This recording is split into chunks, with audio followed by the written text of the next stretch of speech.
Dokładnie w to miejsce o godzinie 4:45 1 września 1939 roku trafiają pociski wystrzelone z niemieckiego pancernika Schleswig-Holstein, który kilka dni wcześniej przypłynął do Gdańska z tak zwaną kurtuazyjną wizytą.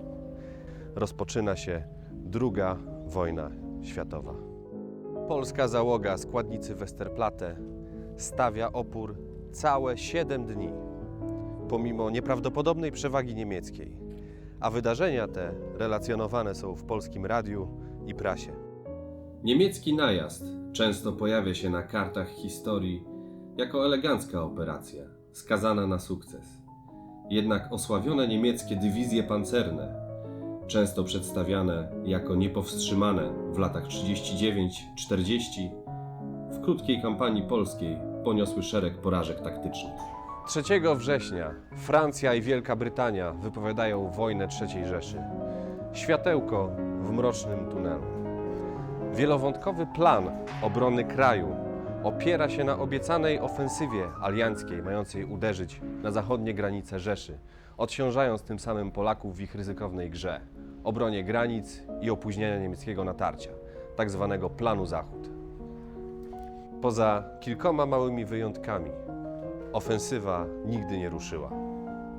Gra wojenna In Force to Heaven opowiada o tych wydarzeniach przede wszystkim z punktu widzenia militarnego. 2 graczy wciela się w rolę głównodowodzących walczących z sobą stron.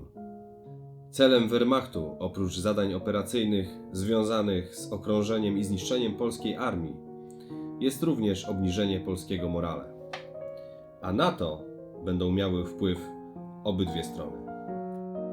17 września ze wschodu uderza cios w plecy. Na mocy paktu Ribbentrop-Mołotow wjeżdża armia sowiecka. Cała kampania potrwa 35 dni. Celem Polaków jest historyczne nie dać się pobić oraz przede wszystkim wykonywanie założeń planu obronnego Zachód. Plan Zachód w grze In Force to Heaven wymusza na polskim graczu decyzję o stosowaniu się do jego założeń. Tak jak historyczny jest podzielony na poszczególne etapy, więc przedwczesny odwrót z linii frontu czy niemożność utrzymania linii rzek bardzo negatywnie wpłynie na morale, które reprezentuje nie tylko morale wojsk walczących na pierwszej linii, ale także nastawienie społeczeństwa oraz wiarę sztabu głównego w słuszność obrony kraju oraz założenia samego planu. Dla polskiej marynarki przewidziano szereg operacji, takich jak Pekin, Worek czy Rurka. Próby tej ostatniej dokonano w warunkach bojowych, a zakładała ona zaminowanie zatoki w ochronie przed niemieckim desantem. Od bomb zatonął stawiacz min ORP Gryf. W grze In Force to Heaven znajdzie się wiele ważnych aspektów, jak właśnie plan Rurka, obrona Westerplatte, Gdyni, Oksywia czy Helu, a także sam plan Zachód. Mimo że nieistotne z punktu widzenia operacyjnego, były ważne dla celów propagandowych i utrzymania wysokiej woli walki oraz były relacjonowane w prasie i polskim radiu. Cele wpływające na morale sprawiają, że rozgrywka odbiega od typowego rajdu na cele terenowe. Zawsze jest jakiś dylemat do podjęcia.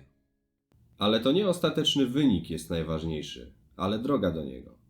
Ponieważ bez wątpliwości polska armia była skazana na porażkę. Całokształt ma popychać obydwu graczy do ruchów historycznych, ale z przyczyn logicznych, a nie wypunktowanego spektaklu, co często jest problemem gier wojennych.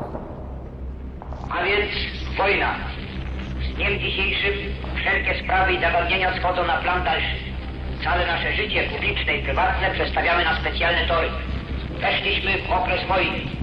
Cały wysiłek narodu musi iść w jednym kierunku. Wszyscy jesteśmy żołnierzami. Musimy myśleć tylko o jednym. Walka aż do zwycięstwa.